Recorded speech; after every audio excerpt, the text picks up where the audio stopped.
Hello and welcome. This is going to be another channeled message here. Well, I guess we're using some cards as well.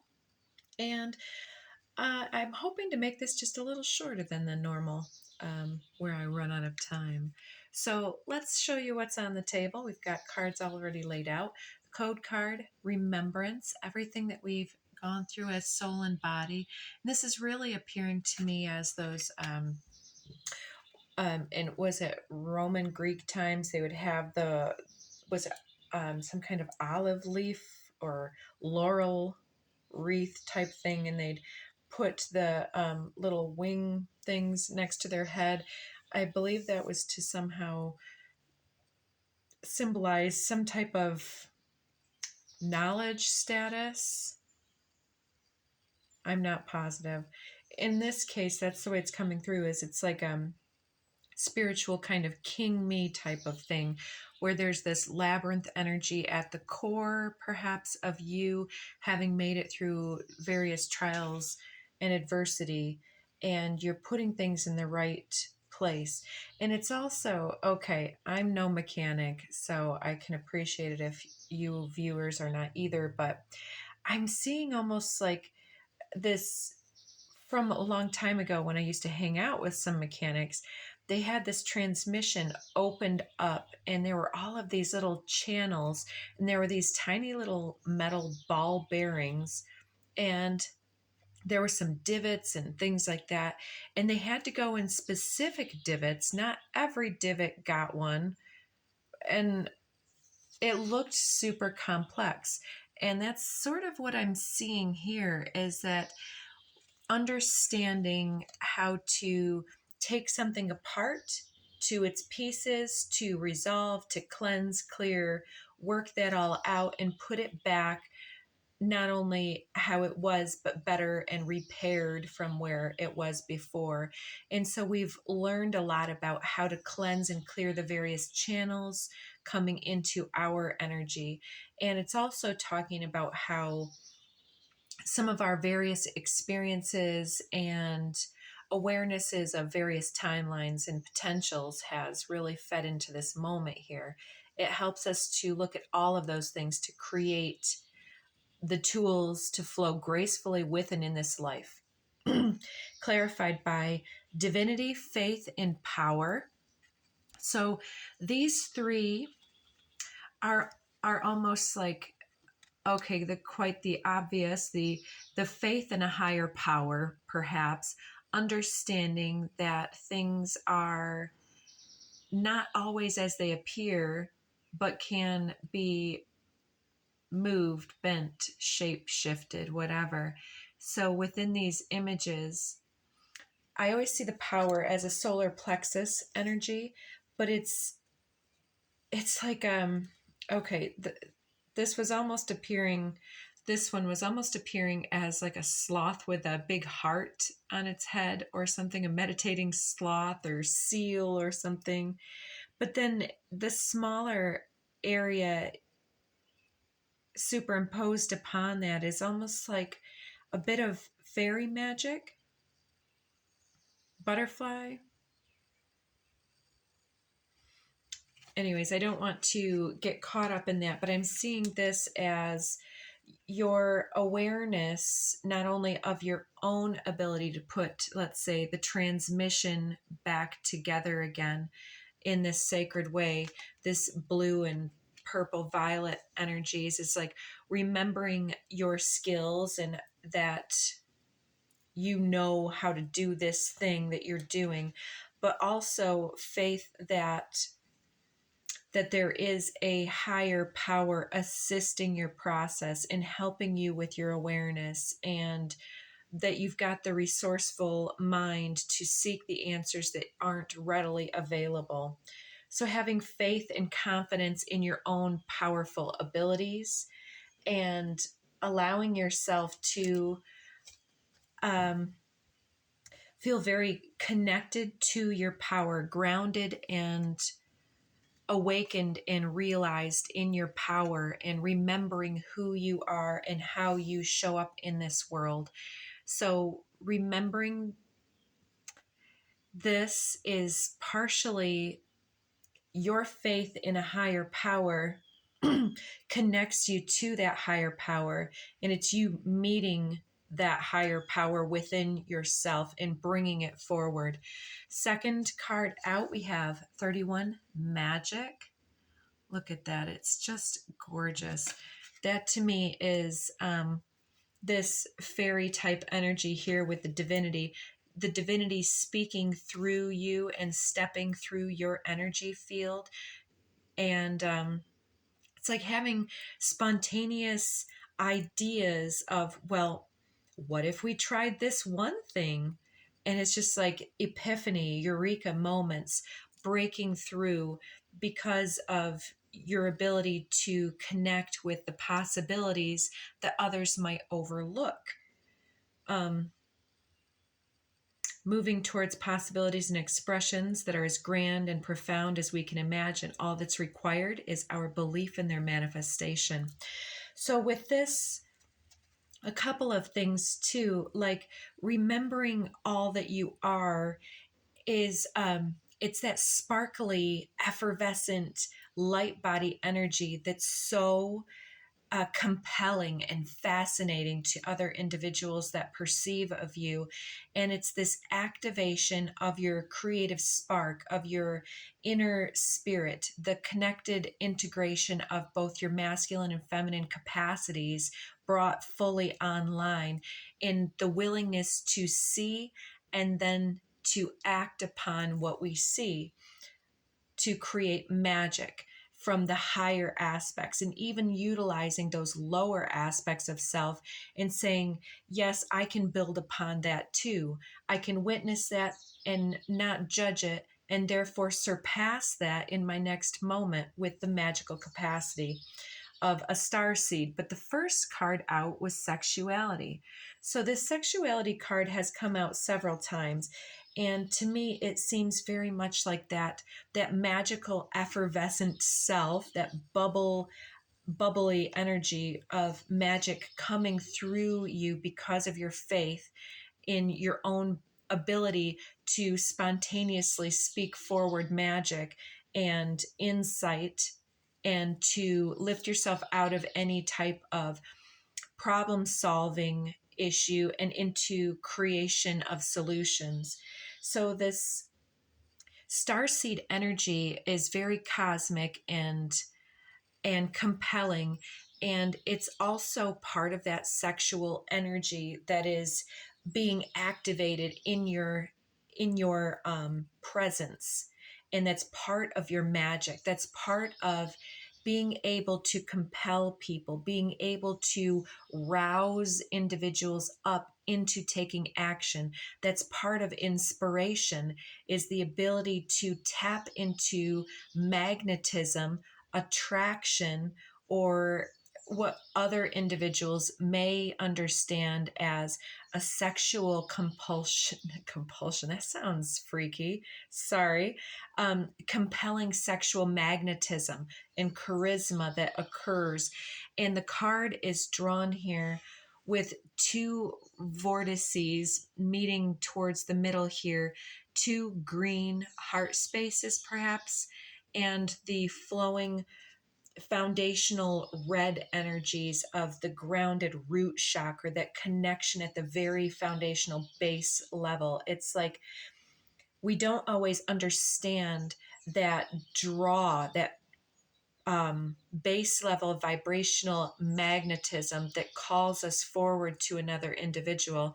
And it doesn't mean that we are sexually interested in having relation with another individual when it rouses our energies up. And as star seeds, sometimes we are creating this energy within others where they are feeling their spirit is being aroused, quite literally, to taking action to create something that they're inspired by our manipulation of our own Kundalini life force energy. and they are resonant with it on some level. That we're all here to walk each other home. So there's either mutual resonance or a conflict of resonance where somebody is witnessing the difference between two energies and wanting to level up, for instance. This can also be individuals that are um, accidentally or incidentally manipulative, where they try to pull down one's energy that's too sparkly. And I feel like part of your magic is maintaining that core authenticity and connectivity with your star seed roots, and to then plant those seeds of cosmic awareness in every heart that you compel, for better or worse. The seed will be there, and if they water it, they will also understand in time, timeless time, when it's their time. The third card out is 33, Miracle. I absolutely love when that comes out. And then we got 3 cards to clarify the miracle here. And this says, supports our belief in ourselves as part of Source, therefore, in our belief that anything is possible. That's exactly what it is. It's the belief that we are connected with that higher power, that we are a conduit of the higher power, of the cosmic star seed roots that we have beyond this realm, to create miracles and transformative consciousness here while we're here. So the 3 that we've got, the knowledge card flew out first. Second, we got the right card. That one's really speaking today. And then thirdly, we got this take flight card, which is very much like the miracle. So let me put these in order, I guess.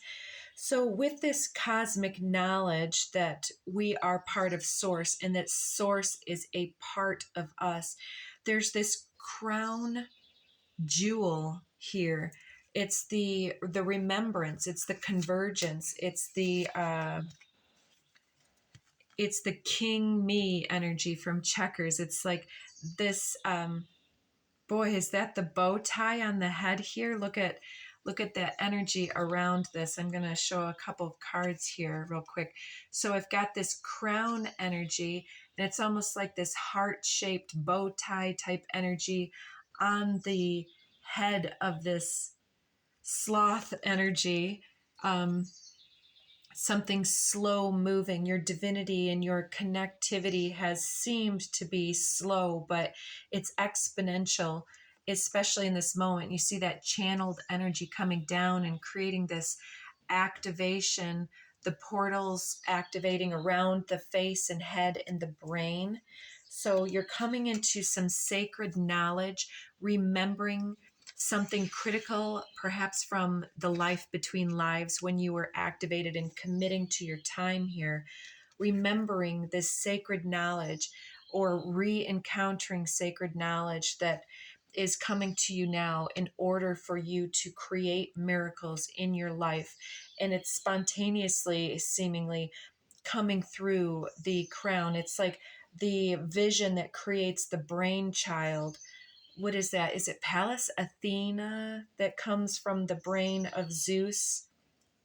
Anyways, it's like Zeus is the lightning god. So we've got this lightning strike from the divine here, creating this third eye crown chakra awakening, where we've got this crown of sacred knowledge that's coming through. So some type of spontaneous inspiration needs to be recorded.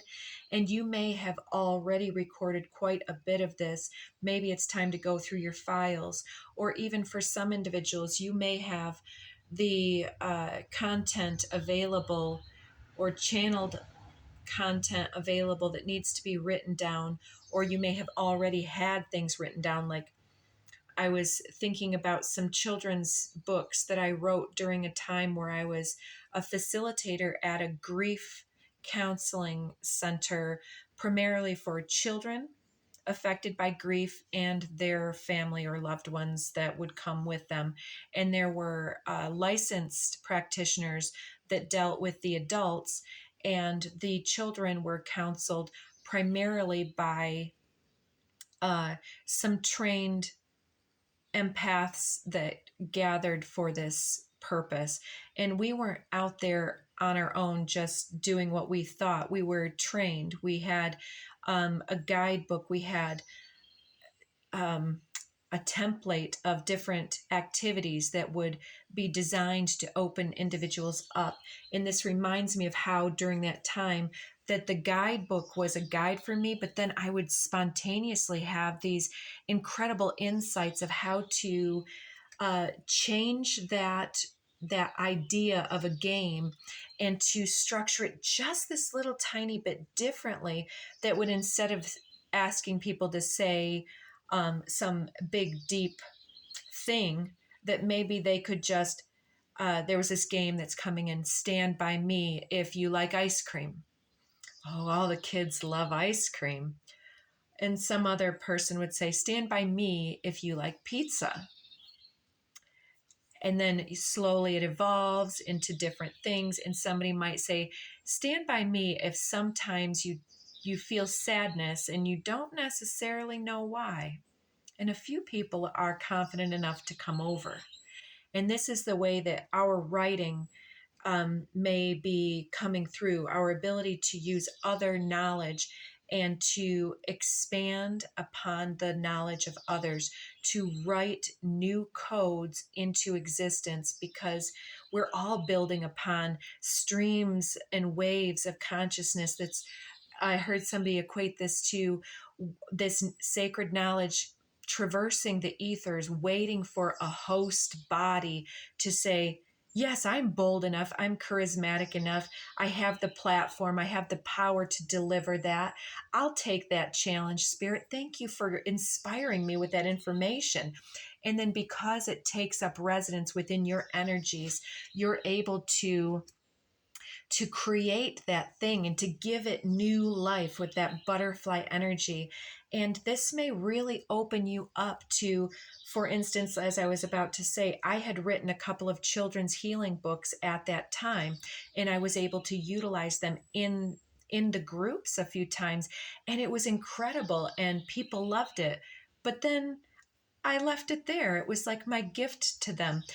But it could be a gift to so many more if I would just go and get that out of the dusty corners of my creative process and put it out there. It's easy to self-publish if you know the process, and that's part of what we're being told to do, whether it's music, lyrics, poetry, artistry, or your own process, your YouTube, whatever you need to do to connect with this information. You have sacred knowledge that's ready to take flight, but it needs a host to embody that and to, to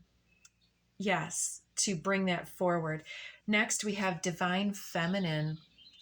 And under the deck, I did accidentally see the Divine Masculine, so I started to split the deck below. Clarifying the Divine Feminine, which is our nurturing, receptive, caretaking, and also receiving sense, our intuition, goddess energy, comes out clarified by vibrational rejuvenation. So this is you rejuvenating this energy from perhaps before and giving it new life.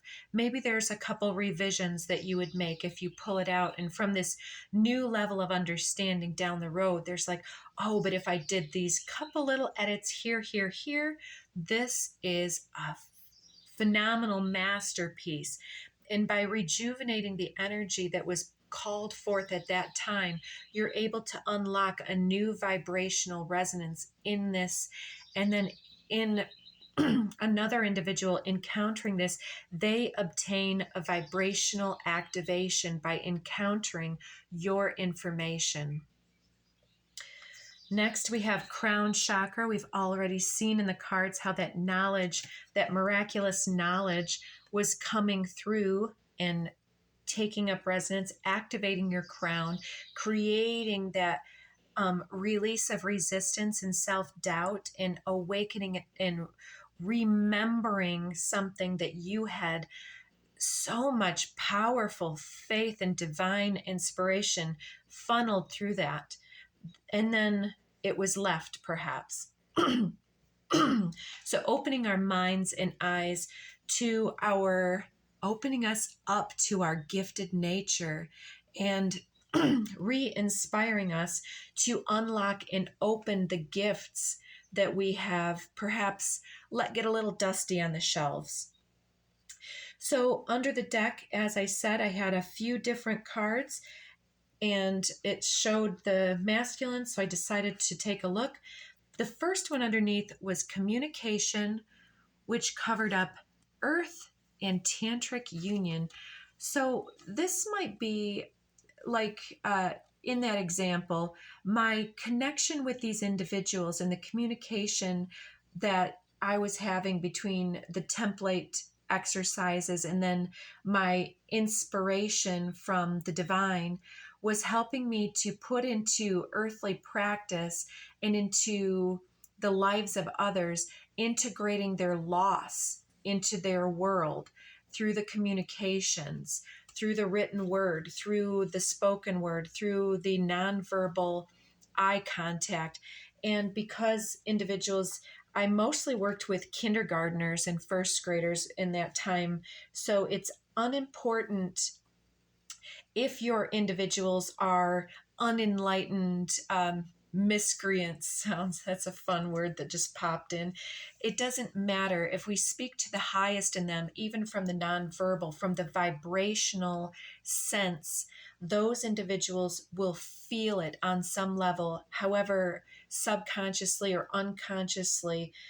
We can help them to integrate their earthly issues and to express those forward. We can give somebody some crayons and just tell them to scribble out their feelings based on the colors that they choose, the intensity that they choose, and to not judge what they're creating as a masterpiece, but then until they're done with their process, or, let's say we give them 10 or 11 minutes to do whatever they would do, and then to sit back and flip over their page to the backside and take a few deep breaths and have a centering meditative release process here, and then coming back into it and asking, does anybody feel like sharing?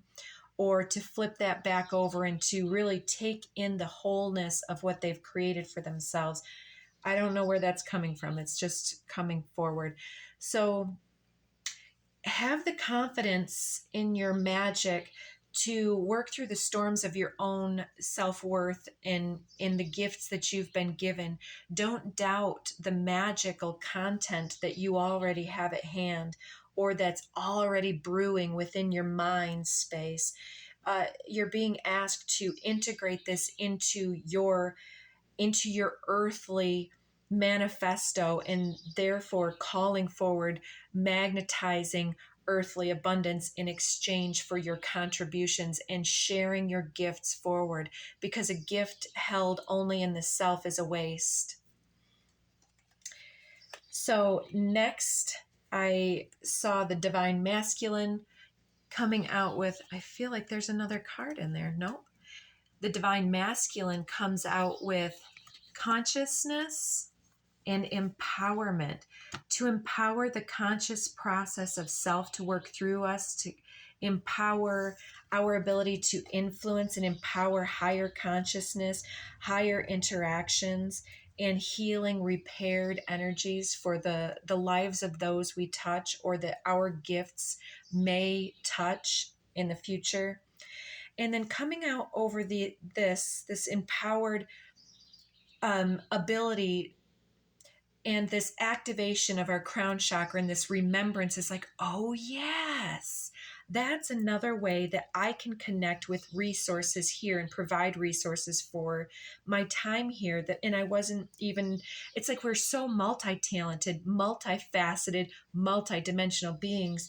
There are so many creative capacities that we don't quite always have enough time, energy, attention, and space within us to be the channel and the conduit and the host for all of the things coming through us, but we're empowering others through the nature of our magical capacity to be the conduits, the mediums of their own process to create this healing for others. So we're empowering our ability to take action on our gifts and bring them into this world, as well as we're giving others permission to be that powerful conduit as well.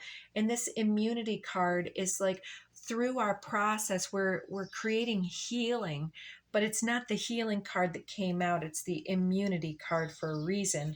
And sometimes this one does elude me. It's something about the vocal cords to me in this moment being like somebody who does channeling of tones. And I went through a huge phase where I did that so much, but for some reason I don't do that very much right now. And I do believe it's because I'm feeling that it might be judged by those who would hear it. And so it's almost like it's taken up a hidden internal, and I had that bubble up in the throat while I was saying that. But it's like we need to call forth that energy once again to intone spontaneously, because whether or not we understand the tones, we can feel the tones. It's part of our healing. It's us writing the book of spirit. It's us channeling our faith in a higher power into our vessels so that we can be a vibrational lighthouse of rejuvenated feminine energies to caretake for the world around us. So yeah, having confidence through the storms and feeling that our gifts are worthy, feeling that we may be the ones that bring up the storms in others, but it's all for a divine purpose. If we make others uncomfortable, it's for their best, highest good, most likely. Under the deck here, we have perception, sacral chakra, discernment, realization, and solar plexus chakra. So understanding realization and discernment and perception right next to each other is like a misunderstanding of the worthiness of something that we've already created or something that we could create. It's like we really are being told that there's not enough time to live other people's lives. There's time here though to open up ourselves to our inner gifts, the realization of how we utilize our energy and our time, energy and attention towards what's really meaningful, and brings up that passionate engagement in self and the ability to perceive where those gifts are and how to open them up, how to write them out in a way that doesn't challenge us and weigh us down in the bringing it forward. It's like others might not understand what we mean, but they will understand what they need at that time. So recognizing that our gift is only one one expression, but their perception is based on what they need. And so we release the urge to over explain in that way so that others can recognize their own creative interpretation. They can attribute their own symbols to the language and to the tones and the things that emerge. And here we get frequency shift with shifting, intuition, violet flame, and celestial. So we've got celestial and star seed here, and frequency shift and shifting. It's like our frequency shift is shifting everything around us. It's like the ground is going to shake.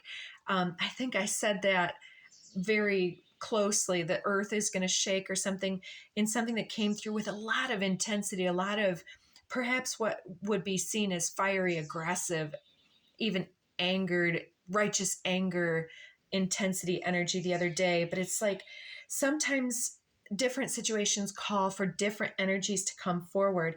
And so as we can transmute, and instead of being reactionary, if we can respond to energies on any level, we are really creating that safe space for us to feel connected and divine without feeling shame and blame. We just let that be and we keep moving. We utilize that aggressive energy to create change, to rattle people's cages, and to create that necessary frequency shift, and to allow somebody to create that new intuition in their own life.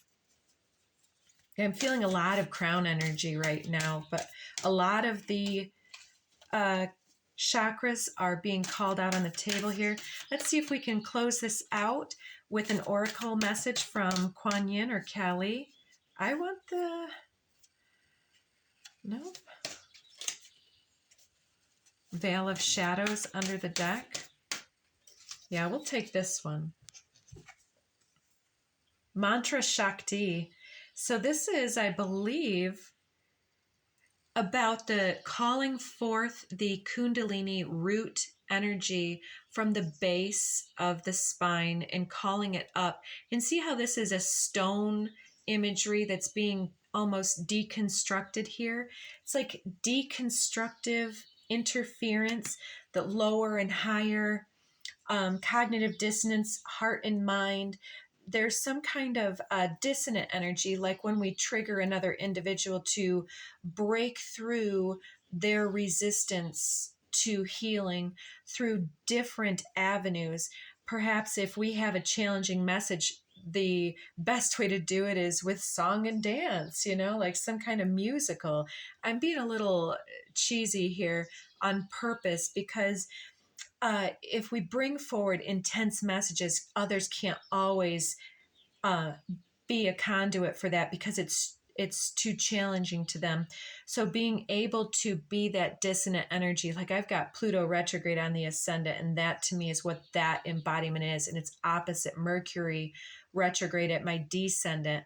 And so I'm always rattling people through dissonant energies and challenging their mindsets, and that's possibly what this is about here, but really drawing forth your authentic root energy up into the heart space and breaking through any type of stagnant energy, any type of doubt or resistance, to bring forward all of these gifts that are you. So take care of you. Love you so much, and take care until next time. Thanks, everybody.